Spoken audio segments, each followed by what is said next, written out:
Showtime! Welcome to the show. I'm Brent, Holland, and welcome, one and all. Glorious day today here in Kingston, folks. Sun was out there shining away.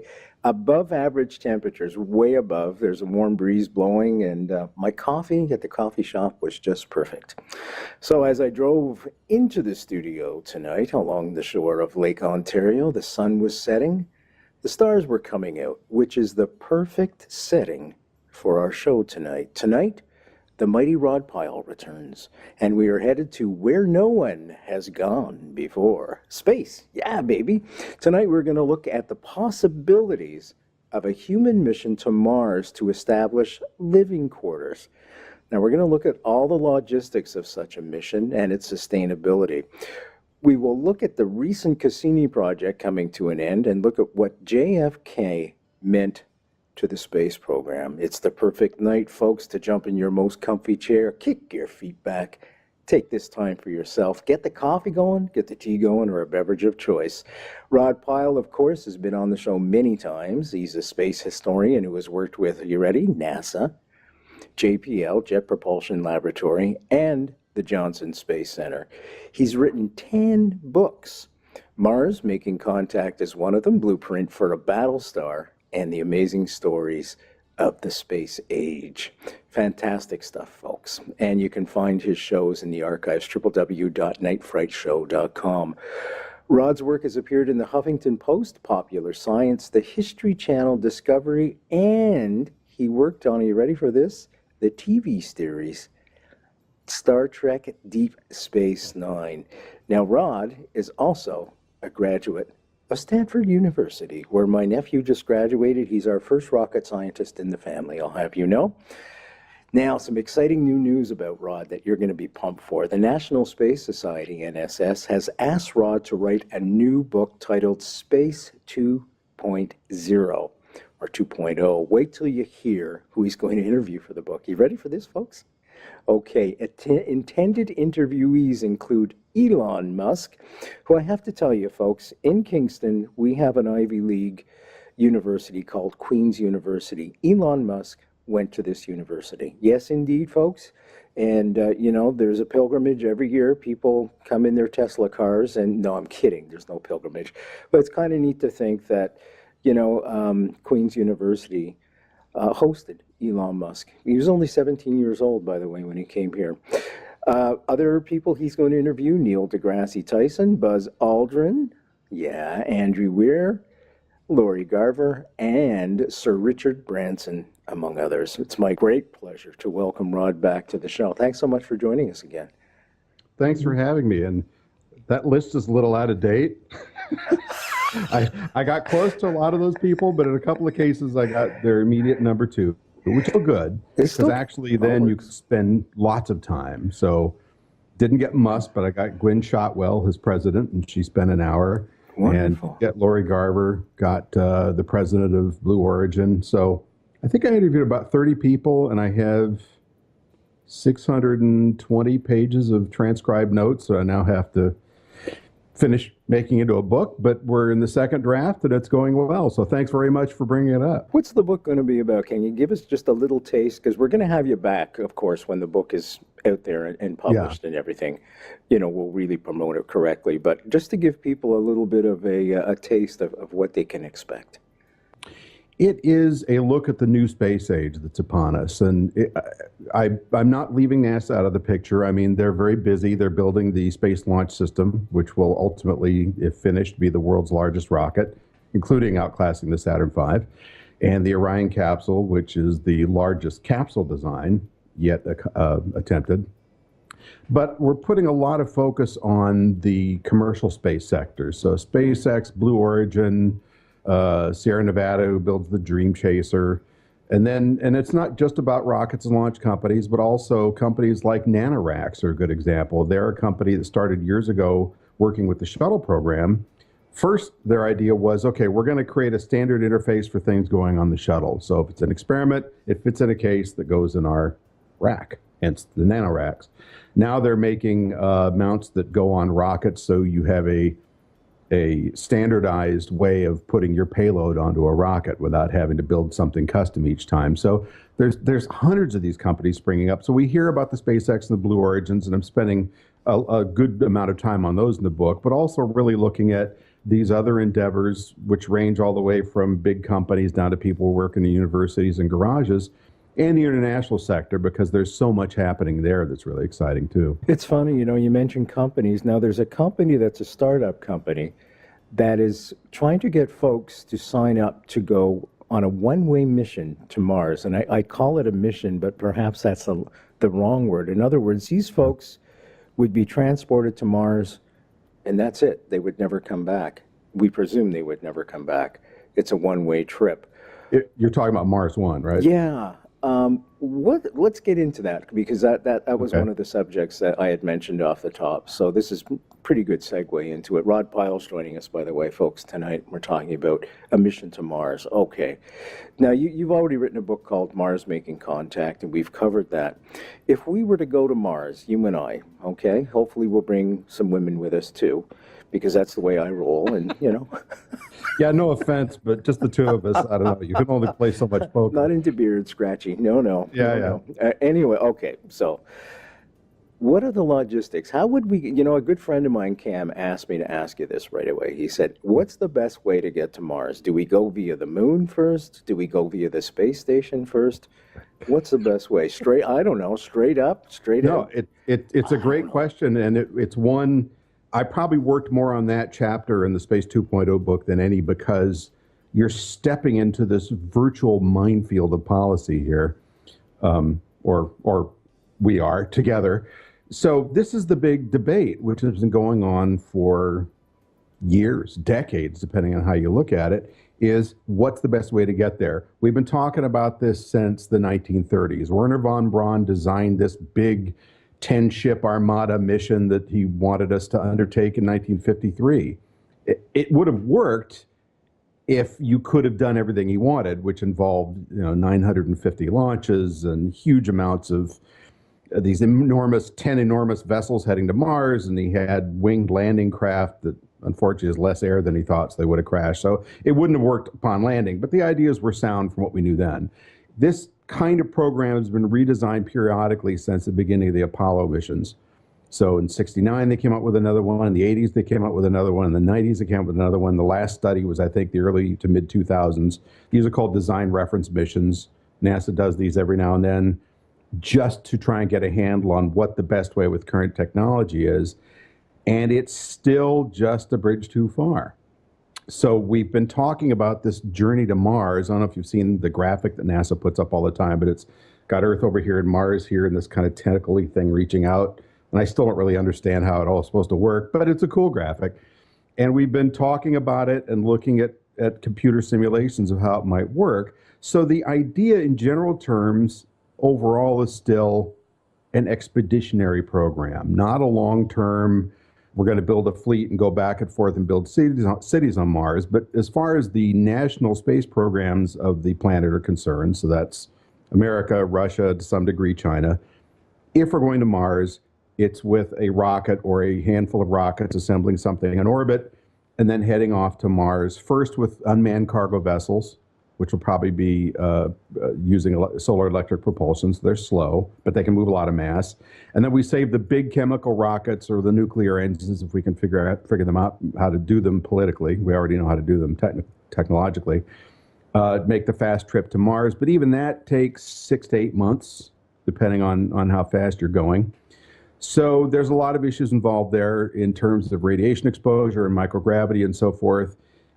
So what we're finding as we really continue to study this, especially with all the time that's been spent on the space station, which has been a real boon because people can go up there for a year and a half at a time, live in microgravity, and that's about how long it takes to get to Mars and back. And we're discovering that, as I say in the book at one point, space hates people. And we know how to mitigate that better and better. So, for instance, with zero gravity, the best thing is to create some artificial gravity if you can, but if not, between consistent exercise and perhaps some pharmaceuticals and so forth, you can slow down the ill effects in the body, but your bones weaken and your body fluids redistribute. There may be some neurological effects. They're not really sure. Radiation's a serious problem, as I said. So all these things had to be addressed. So to get back to your question, which is, do we go to Mars or moon Mars? It looks to me, from everybody I talked to, that the soundest logic is to go to the moon first, and I'm waiting for the hate mail to pop up. Go to the moon first, establish some infrastructure there, get a little more practice and experience. Yes, we know how to do the things we need to do, but if you have emergencies or problems at the moon, you can get home in 2 days. It's not 6 months like it is from Mars, and that's only if you're primed to come home and not on your way there. And then when we've got the infrastructure built up, it really makes sense to head off to Mars. Let's also not forget that once we're on the moon, there's water on the poles, frozen. There's a lot of ice on the moon. There's metals in the soil. There's silicates. There's all kinds of things you can use. So even if you're just accessing the water, you can make enough fuel for 1 million missions to Mars just by processing the water on the lunar poles. So you're not launching all this stuff that costs, I think at this point, $2,500 a pound. And water and fuel are really heavy, you know? A gallon of water weighs 8 pounds. So that's another great reason to go to the moon. The main argument against going to the moon first is space advocates, some are afraid that we'll get all hung up there as we have in Earth orbit for the last 50 years and not take the big step out to Mars. Personally, either one's fine with me. I just want to see it happen soon. And that's my pitch. It's, look, let's just make a decision and go, and then we'll take the next step eventually. Now, this completely ignores for the moment people like Elon Musk who are saying, well, I'll go to Mars. You do what you need, NASA. I'm going to build a Mars rocket, and we're going anyway. And I think in the next couple of days, he's down in Australia right now at the International Astronomical Union Conference. In the next couple of days, he'll be announcing his latest revision of that plan. So I've got to ask you this then. Would you go? Would you go one-way ticket? Or would you want to come back? Mars. I always thought I'd want to go until a number of years ago, I was working on a documentary and I crawled into a mini submarine. You know what's coming, right? And there's a bubble down at the end of it, a window. And I got in there and I thought, this is really cool. And I suddenly got this horrible attack of claustrophobia and had to get out right now. It's gotten to the point now where if the elevator door takes a little too long to open between floors, I get nervous. So unless it's a pretty big rocket, I don't think I'm a good candidate. But I think you should go. And the fans are all cheering at you. Let's get rid of this guy once and for all. Now. No, you could just do your broadcast from interplanetary space. A little time delay, but we'll figure it out. Well, I always make that joke, Rod. You know, I say, we're so alike, America and Canada, except we do have aliens living here in Canada, folks. They are a real creature, except they live in Ottawa, and we call them politicians. So, I thought you were going to call them Americans. Okay. No, not at all, not at all. Okay, here's the reason why I wouldn't want to go, because there's no beaches, and I got to go swimming somewhere. Well, there are beaches, but you can't take your. What I'm trying to say is they don't have water anymore, though. There's no tactile. Like you're always going to be inside a plastic bag. You won't be able to touch anything or smell anything. Everything is going to be artificial because you have to sustain life on Mars through artificial means, correct? I mean, you have, as much as people say, well, it's the most Earth-like planet. Yes and no, right? How is it different from Earth? How is it not, I can't just walk outside in my shorts and go down to a coffee shop and have a coffee. I guess it would have been voted in high school the planet least likely to kill you immediately if it was in your yearbook. The moon is close, which is good, but it's got absolutely no atmosphere. It's a hard vacuum. Temperature extremes swing from about 250 degrees below to 200 or so degrees above zero Fahrenheit, if I remember right. You see, that's a lot like Canada right there. Anyways, continue. Yeah, or Miami. So it's pretty brutal, and the radiation's bad. Now, Mars gets a smidgen less radiation. It's further from the sun. It's got some atmosphere. It's very thin, about 100th of what we have here. But the problem with Mars, finding increasingly, is that the soil is really toxic. It's got a ton of perchlorates in it. So on top of already having almost a vacuum of an atmosphere, And temperature is much more moderate. It gets up into the low 60s, mid 70s Fahrenheit, and gets down to, I think, 150 minus. So if you can live in the Antarctic, you can probably hang out on Mars with a little bit of shielding. But radiation is still an intense problem, and this toxic soil. So you're not going to be doing none of this stuff they did in the movie The Martian with, I'm hanging out in my habitat here with some Martian dirt and potatoes, because just breathing the dust, remember, it hasn't rained on Mars for millions of years, right? So there's all this extremely fine dust that gets into everything, which is why the rovers, it's such a miracle that those two rovers are still working, because they've got bearings and rotating surfaces and machinery on them. And it's astonishing that they're as robust as they are. So the problems with the soil is you've got this very fine dust. If you bring any of it in the habitat, you're going to be breathing it, so it's probably carcinogenic, like asbestos is in the lungs. Also, because of the perchlorates and the other chemicals in the soil, any mucous membrane it touches, so mouth, eyes, sinuses, etc., is going to start bubbling up and burning, basically. So there's all kinds of problems with the Martian environment. So you're right, not only will you be living in an artificial enclosure, but you're going to be completely separated from the outside, to the point that you probably won't even have airlocks. There's a good chance you'll have spacesuits where the backpack hinges open and you back up against the habitat and you climb out of the spacesuit and go in and get cleaned up and then go in and do your business. So that's how separate you'd be from the environment. So yeah, no beach to walk on is not an exaggeration. I mean, I'm cribbing Star Trek there. You would virtually have no interaction with the environment other than being on it inside some kind of a structure and pressure suits. I think eventually we are going to go. Okay, let's unpack the spaceship. The spaceship arrives finally after its 8 months. Okay, now there's a few people that have absolutely gone stir crazy. So how do you deal with those people right away? How do you deal with those people? Well, you I say we first down without a suit. Is that what you do? There's that group you were talking about that wants to do the one-way trip to Mars. They're called Mars One, out of Holland. They've done a lot of PR. They've done some fundraising. They've done almost nothing else. So they have no spaceship. They have no spacesuits. They have no designs, at least not workable ones. So it's more an idea and a dream than it is a reality. But they were going to finance this, when this started back in, I think, 2012. And I was kind of crossing my eyes in, because I thought, am I the only guy in this conference that thinks this is probably not going to happen? But their idea was, we'll finance this with reality TV money. And you don't even get enough money from the Olympics to finance a Mars mission, much less something like this. But the idea was it would be like a Survivor Mars. The problem is, on Survivor, what do you do when somebody goofs up or becomes a pain in the neck? You get rid of them. So we're talking about opening the airlock and shuttling these guys out into space and letting them freeze and dribble away there over the course of a couple of hours. Well, depending on who the character is that happens to, I might tune in for that. Any politicians come to mind?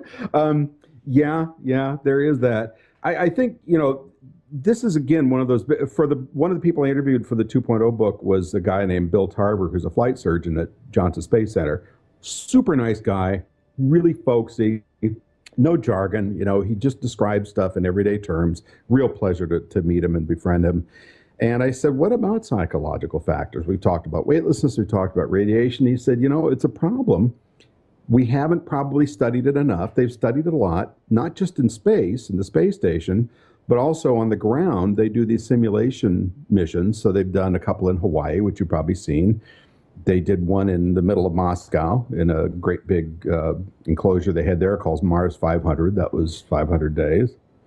All guys, I think. One up in the Arctic, and the Mars Institute, which is run by my good pal Pascal Lee up at NASA Ames Space Center, has the Mars Institute. He's got his own his own habitat and research center up there. And part of what they look at off and on are psychological factors. And, people are pack animals in the best ways and the worst ways. And up to a certain point, they're fine. And then when those differences begin to emerge, it becomes irritating over time. Well, it's like marriage. And the things that were so small when you got together, like, oh, how cute, she leaves the cap off the toothpaste. Now, I'm not going there. This is Rod's, okay? I'm, Well, I I'm didn't bailing say on this one, folks. I Go didn't say ahead. Now, whose you go side ahead. of the marriage it Is that was. the door behind you I see opening? Who's that person with the axe? No, I'm kidding. She wouldn't use an axe; she'd use a cleaver. But your warning is well taken. Those things start to become a big deal. People form cliques and pull away. And in fact, there were at least 2 flights, he said, where they had recorded significant issues with depression, isolation, a lack of willingness to engage with ground control. And this wasn't the slight stuff that can happen off and on in any mission. This was profound. I'm not being included in the team, or you're working me too hard, or I don't like so-and-so, I feel it's unfair, what have you, where people really withdrew. And that's on an Earth orbital mission. In that case, I think it was a month or 2 months. Now, when you're on your way to Mars, you can't hit retrofire and come home. You got to go all the way to the planet, loop around it, and then come back. So even if you don't land, it's going to be many, many months in space. And yeah, it's going to be a big deal. The other component to that is how big is your habitat space. At this point, we have the Orion capsule coming along, which is like Apollo 2.0, right? It's about 1.5 times the size of the Apollo command module, a little more. That's not enough for 7 months. So we will need a habitat module along with that, hopefully something along the lines of Skylab, which was very big. I forget it was the largest, it remains the largest single volume of space ever put up in orbit. The space station is bigger, but in terms of one big room, it was huge. Something that size with properly screened individuals, maybe, but you'd want to take along some pharmaceuticals to make sure that if people were starting to get out of hand, you could calm them down a bit. Some heavy pharmaceuticals. Okay, we always see in all the space stories, whenever somebody's in deep space, they're always asleep and then they get woken up. Is there a chance that we can send people to sleep for this journey and then wake them up? They're working on it. And again, depending on who you talk to, about half the people said, we'll never do that. And the other half said, there's a lot of work going on with that. It may be cryosuspension, or it may just be an extended sleep. There's issues with what happens to your body when it's been, inert that long. Inert's not the right word, but not moving for that long. So, yeah, a lowered state of respiration and physical activity would be a lot easier to take care of. There's less food, there's less waste to get rid of, less water is being used up, and you don't have all those annoying psychological factors going on. But you have to make sure you can get people out of that sleep and have them healthy. So it's an area that has some research funding. I think probably, if we make anywhere near the deadlines we're talking about, which are like 2030, 2034, I think it's going to be people wide awake in a big metal can, and they're just going to have to cope. But, submarines do this all the time. I mean, let's not forget, nuclear submarines can go on patrols that are 6 months long. And they got a lot more people, mostly men, cooped up inside this can. They can't smoke anymore, so you better not have a nicotine addiction. And they managed to pull it off. And the Navy's gotten very smart. All the navies of the world, not just ours, have gotten very smart about screening for psychological factors and moderating what irritants might come up. They're not screening those people as much as you would an astronaut, but they're screening them for sub-duty. And it works. So there's some precedent for it. You had mentioned going to the moon first, and I think that makes much more sense to me, because I think there's commercial aspects that would, as you say, would pay this thing off. I mean, there's the metals on the moon. I already know mining companies are looking at various plans of going up there and getting some of those metals and bringing them back to Earth.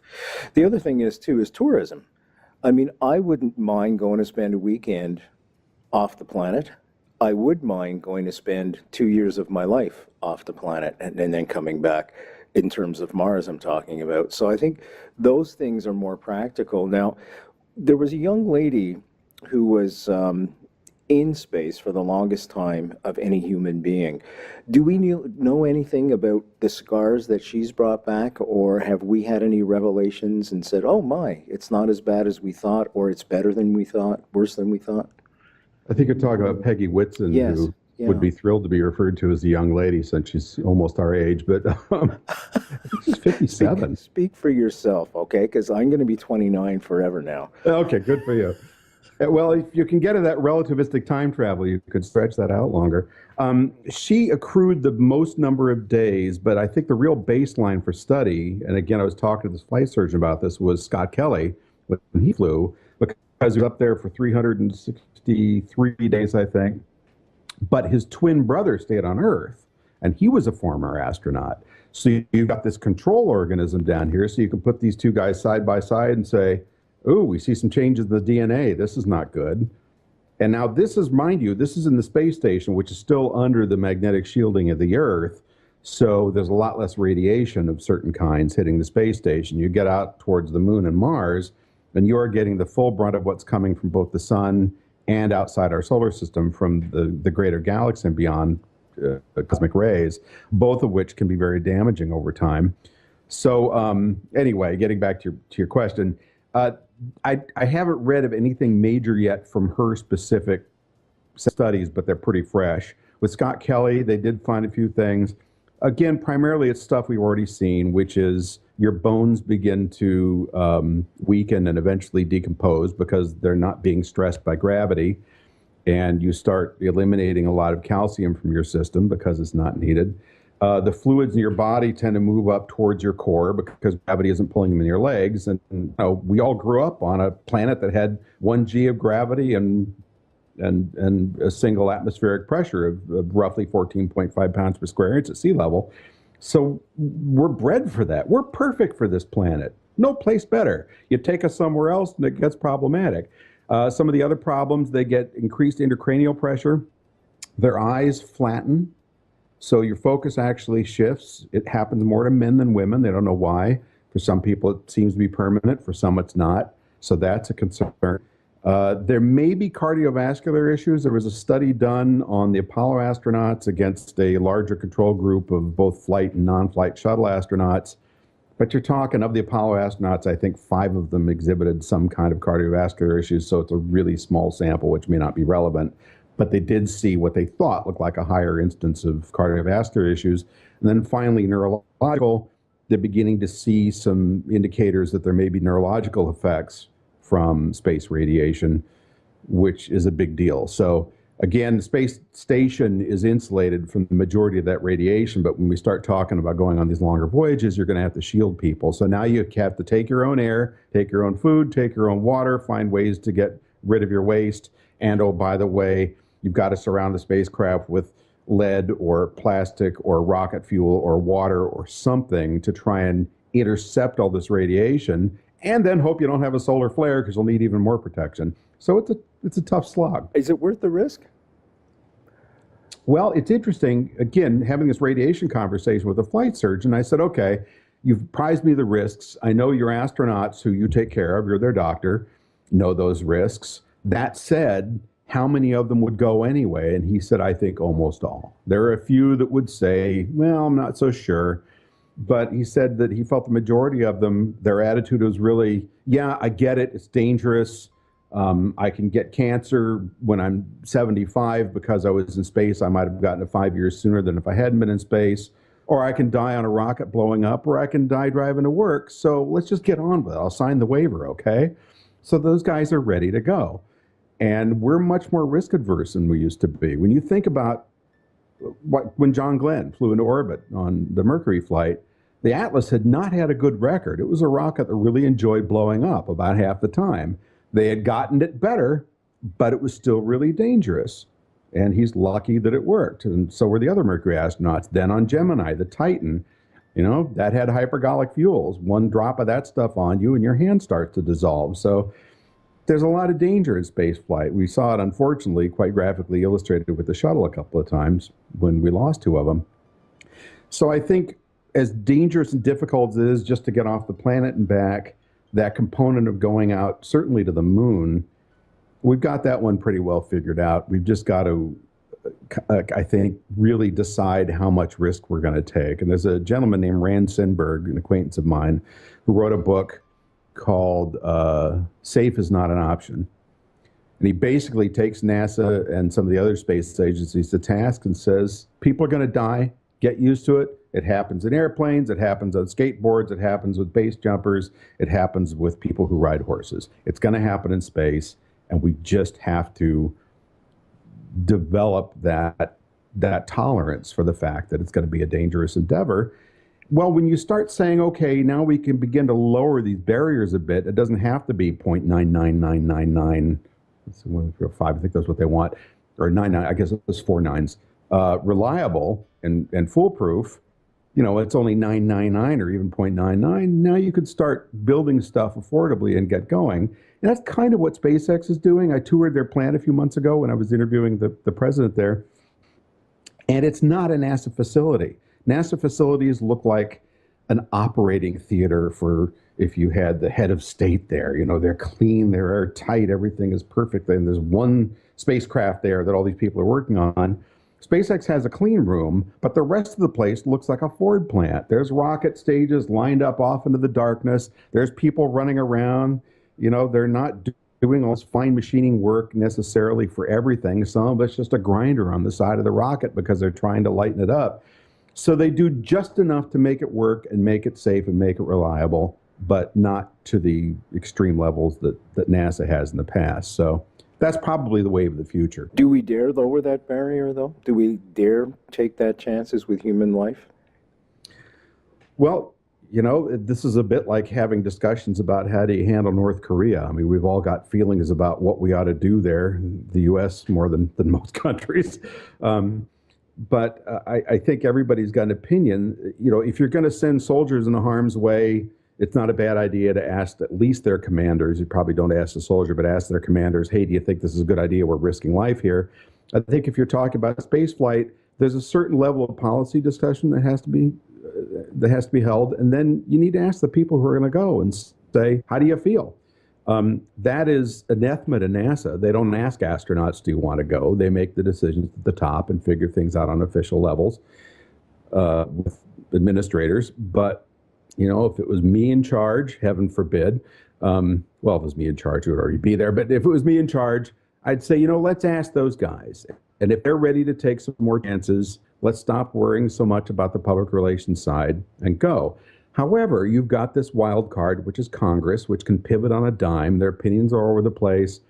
A lot of our representatives in the United States don't educate themselves very well about these things. And what they know about NASA is what they see on Yahoo News, and it's not a very deep conversation in a lot of cases. I just wrote a book for JPL that is designed primarily to go to headquarters and tell them all the cool stuff that we're doing there, but also hopefully some of it will get over to Congress. At least that's my hope, because I wrote it in such a way that it was a very general description of what's going on. And I think we need to do that across the spectrum of NASA, really get more people engaged in the conversation, and not just NASA, but the international space effort as well, which is part of what this new book is about, and say, here's what's going on, here's why it's exciting, here's why it's going to make money, and here's some of the compromises we have to make. And one of them is possibly lowering the bar for safety a little bit.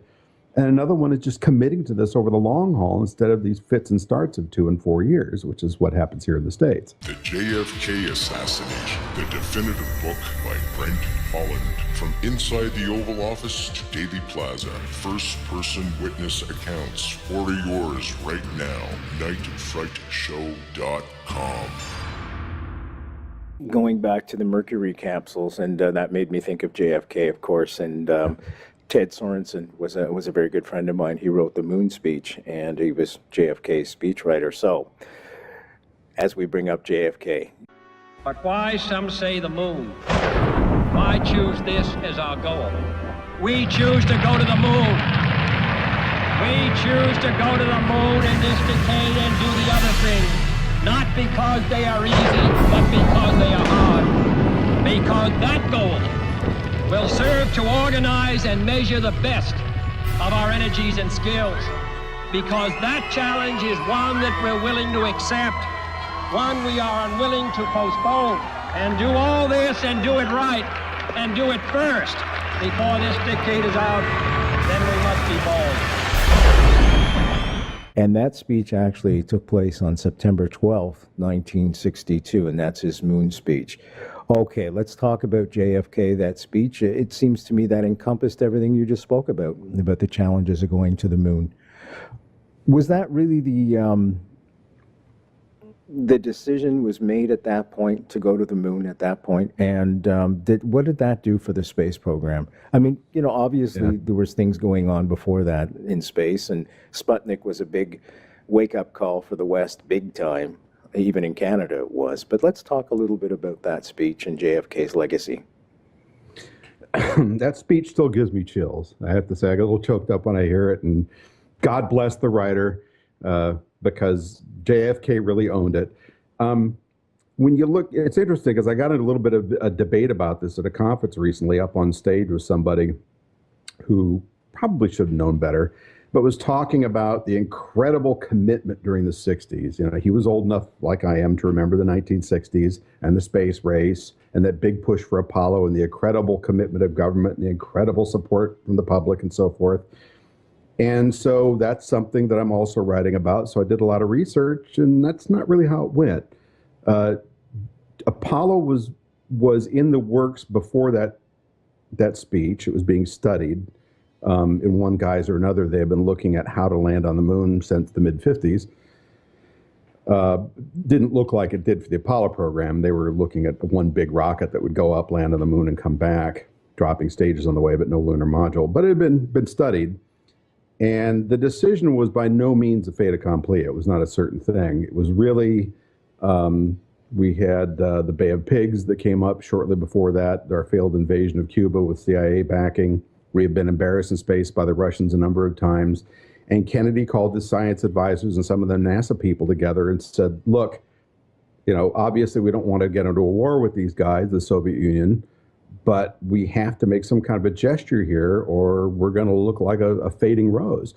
And we need to come up with something. What can you guys guarantee me we can get done first? I don't think, from what I've read, he really cared what it was, as long as it was something that we could win. They said, well, you know, they're ahead of us with big rockets, so launching a space station is probably not going to work out for us.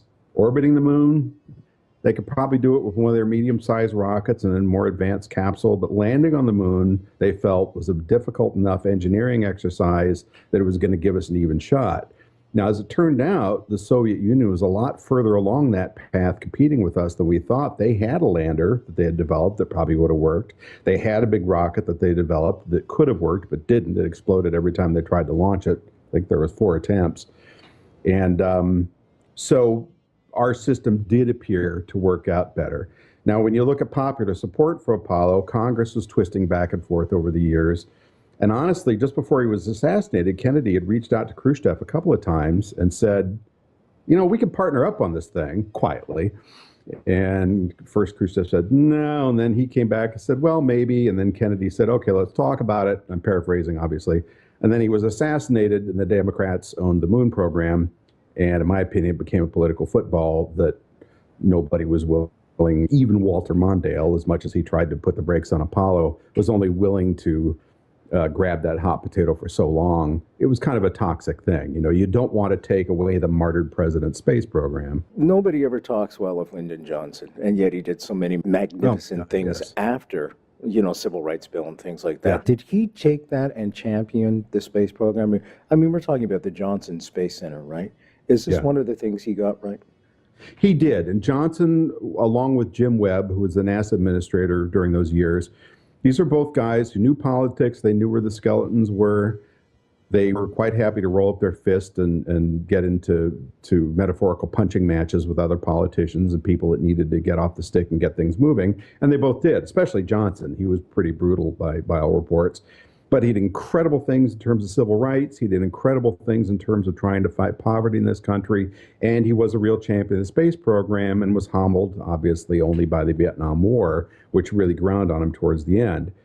So they had a huge champion in Lyndon Johnson, far more than they did in John F. Kennedy, I think.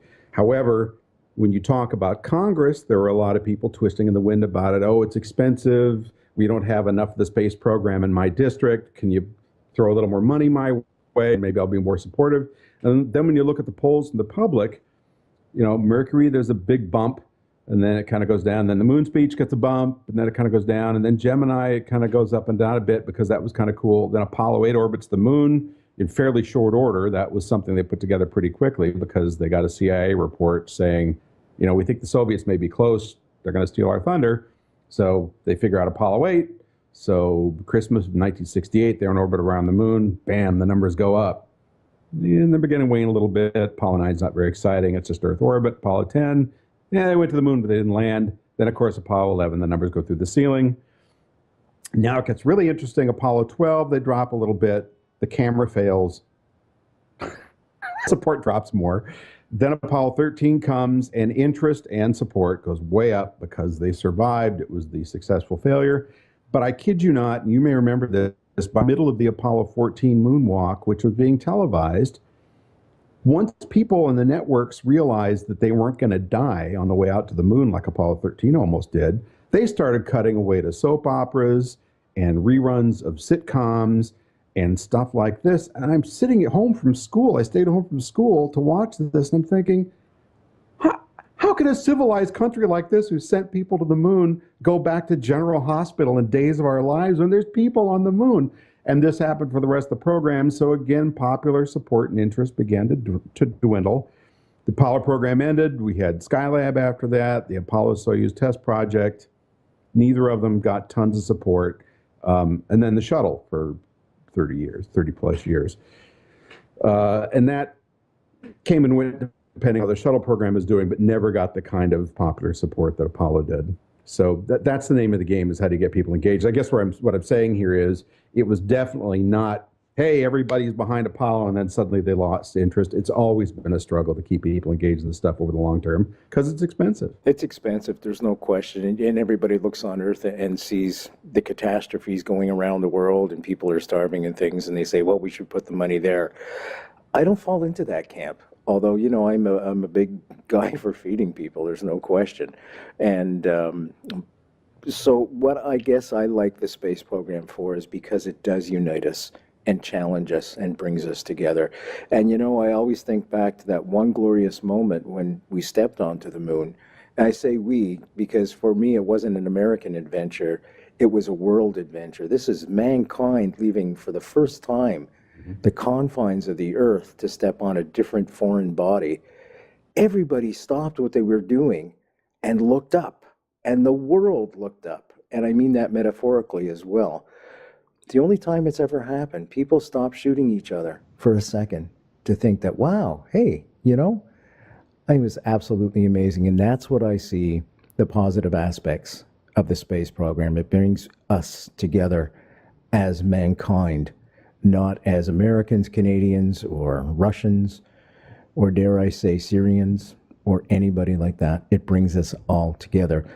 I think I've lost him for a second, folks. Can you hear me? I can hear you now. I just can't see that face. Yeah, my video bailed. I guess we must have lost the integrity of our connection here. I'll try it again. Okay, how's that? It's coming back on now. Okay, there we go. We're speaking with Rod Pyle.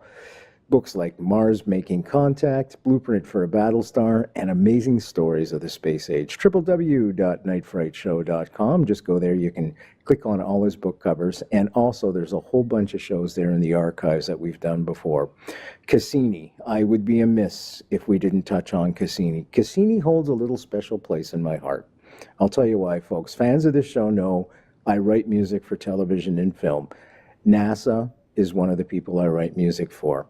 The very first thing I wrote for NASA was Cassini's project.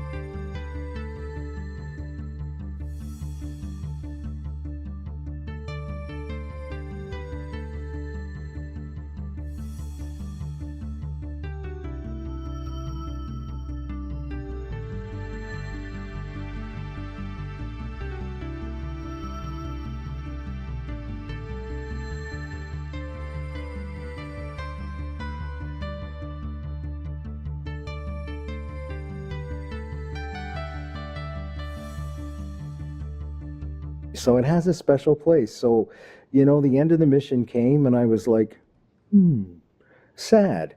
Can we talk a little bit about what was wonderful about Cassini, all the things that we've learned, so many things from Cassini? Just a basic synopsis. Would you mind doing that? No, not at all. Thank you. Cassini was one of the big flagship missions along with Galileo. So large SUV-sized deep solar system orbiter, and was set up, I think it launched in 97 and arrived in 2004, if I remember correctly, and did this endless series of hundreds and hundreds of orbits through the Saturnian system. So it didn't just orbit Saturn per se, but it would adjust its orbits to include different moons and different angles in the rings and so forth. And it really did this incredible job of covering that whole system as guided by the JPL engineers and trajectory people who can thread a needle at 1 billion miles. It's unbelievable. You know, they'll sit there, they'll do an insertion burn or something, and then they're doing their analysis afterwards. It's like, yeah, we were within about 2.5 miles of where we aimed it in a second and a half. You think, how do you do that for the course of a 7-year space flight or something? So Cassini was a joint European Space Agency and American project. So we built, the Americans built the Cassini orbiter, and the Europeans built the Huygens probe, which is, I guess, about 3 feet across, a little triangular or a conical structure. So before Cassini got to the Saturnian system, it ejected that probe, and that went down and landed on Titan. And it was the first landing on an outer solar system moon, and it was an amazing thing. It was a very simple probe. It only worked for a short period of time, but it took a couple hours to parachute through this incredibly nasty toxic air, you know, methane and ammonia and all these hydrocarbons and so forth, smog basically, and then landed on a shore of a hydrocarbon lake. And it's the only other body on the solar system that we know of that has standing liquid formations in lakes and ponds, but they're hydrocarbons, they're not water. Nonetheless, they think between the temperature regime and the amount of energy it's getting from the sun and the heating that takes place because of the way the atmosphere works, that there's a reasonable chance there might be microorganisms down in the oceans. And one of the missions being looked at is a Titan lake diver, which I wrote something about a while ago, and that was very cool. Then Cassini continued on, so it made a number of passes past Titan. I think it investigated 19 moons altogether. Enceladus was the other big surprise. This is the other watery world, Europa as well, around Jupiter, but that was part of Galileo project. Enceladus just looked like a ball of ice when we saw it with Voyager. We knew something was up there because the surface was kind of smooth and weird and didn't look like it had been sitting out in the solar system for all those billions of years. And we didn't realize it was rejuvenating itself in a way. So from watching the way the planet responds to the gravitational environment, they've been able to figure out that they think that ice shell is completely free from the inner rocky core, and that there's an ocean all the way around the planet in between them, with no connective tissue between the ice and the core whatsoever. And that ocean appears to be warm enough to come spurting out every now and then. And they actually were able to navigate Cassini low enough to fly through some of those geyser-like plumes coming up through the cracks of that moon and taste some of that water. And they said, here's the chemicals. It looks like another hydrocarbon brew. And by the way, there's organics in here. So does that mean life? Not necessarily, but it could. See, so, now there's a place I'd go, because now we're talking beach, right? Beachfront. Well, there's cracks and there's ice. The good thing about this is for the follow-on mission now. Well, ice we're used to here in Canada. No. Well, yeah. So that would be like a beach for you guys, I guess. For years, they're trying to think, how do we drill down? You know, there's a half a kilometer of ice, or more. How do we drill through it? Do we melt through it? Well, if we melt through it with say a plutonium plug, we might pollute the environment, and then the ice freezes behind it, and that's no good. Then they realized when they saw these geysers, hey, all we got to do is go scrape up some of that ice, because the planet's already thrown the samples out for us. It will be frozen, but that's okay. So the landers they're looking at have various ways of doing that. One of the things I recently wrote about was it's called a chemical laptop. It's basically a kind of a basic mass spectrometer on a chip almost. And you get a little bit of ice, you melt it, you send it through this chip, and it's able to tell you by using magnetism whether or not the DNA is left-hand twist or right-hand twist. So if there is DNA, is it alien or is it domestic? You know, all this kind of stuff. Basic chemical analysis out the other end when it goes into a mass spectrometer. So it's a very cool thing. Not much bigger than the laptop I'm talking to you on. So when you look at that kind of technology, while I will miss the Cassini mission, that stuff was designed basically with 80s, early 90s technology. We can do a lot better next time. And Cassini was a 3 billion something mission.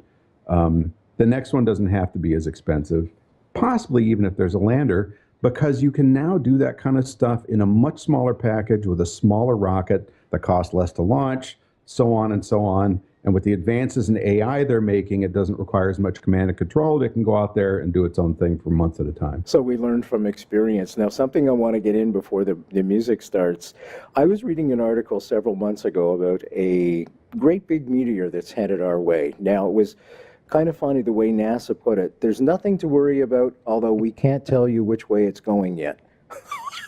That's almost an exact quote. Yeah. Okay, so that got me worrying, Rod. Should we be worried? Not that there's anything we can do, but should we be worried? We shouldn't be worried about an immediate threat because for the most part, they can see those. And I say that, then we have things like Chelyabinsk in 2013. That was a 60-foot wide rock that we didn't see at all. They're dark. They're come in all shapes and sizes and all trajectories. So the big ones, we think we've got 90+% of those mapped out, thanks to a lot of work by NASA and the International Consortium. But that doesn't mean we haven't missed a few, and it doesn't take a very big rock to make something the size of a small nuclear explosion on the order of 50 feet and above. So yeah, we should be worried, but instead of worrying and chewing our nails and thinking there's nothing we should do about it, we should begin assembling international money to put up more observing stations, do more ground-based observation, and start working on ways to mitigate these things. We know how to find them, and we think we know how to reduce the threat, but you have to find them far enough away that you can fly out there and give it a nudge when it's really far away. It's just like playing billiards. You know, the earlier you hit the ball, the further it diverges off before it gets to the pocket. You have to hit the rock early enough or affect it early enough that you give it the slightest nudge, it's going to miss us. If you wait to the last minute, now you've got to try and blow it out of the sky. And now you've got a bunch of smaller pieces that are still headed for us, and that's not good. So there's plans on everything from having pusher engines that would nudge it aside over a long period of time to they've even looked at spray painting one side of it white, and the differential in pressure from the sun hitting the white side and radiating off versus the black side being absorbed would be enough to cause its course to change over time. So there's a lot of smart people looking at this problem, but they need more money to really explore it. What are the dangers of being on the space station? I was just thinking of that. I mean, these guys must be under bombardment all the time, no? Well, the problem with that isn't stuff coming in from outside of the planet's orbit as much as it is all the junk we've left up there, because they're flying at the same level where we've flown satellites and boosters, and we've had rocket stages explode. We've had anti-satellite tests of all kind of shrapnel up there. Even just a rocket stage venting fuel, that fuel comes out and freezes into particles. And we had a shuttle flight in the late 80s, early 90s, where the windshield was hit by a fleck of paint the size of a dime. It was just a white fleck of paint, and it broke a good hole in that first layer of glass. There was 4 or 5 layers of glass, but it put a big divot. It looked like a bullet had hit the window. So you can imagine that's just a fleck of paint. If you've got something the size of a golf ball, it's a serious problem. So now and then they have to move the space station out of the way. Rod Pyle tonight, folks, none better. He's my space guy. As you know, I love these shows, folks, because most of my shows are deep, dark, conspiracy stuff, you know, JFK and things, and this gives me hope. Thank you for the hope you gave us tonight. Thank you for coming on. I really appreciate that. My great pleasure. www.nightfrightshow. You'll find all the connections to all his books there. Thanks so much, Rod. I'm Brent Holland from Night Fright. See you all next time. But why, some say, the moon? Why choose this as our goal? We choose to go to the moon. We choose to go to the moon in this decade and do the other things. Not because they are easy, but because they are hard. Because that goal will serve to organize and measure the best of our energies and skills. Because that challenge is one that we're willing to accept, one we are unwilling to postpone. And do all this and do it right, and do it first before this decade is out, then we must be bold.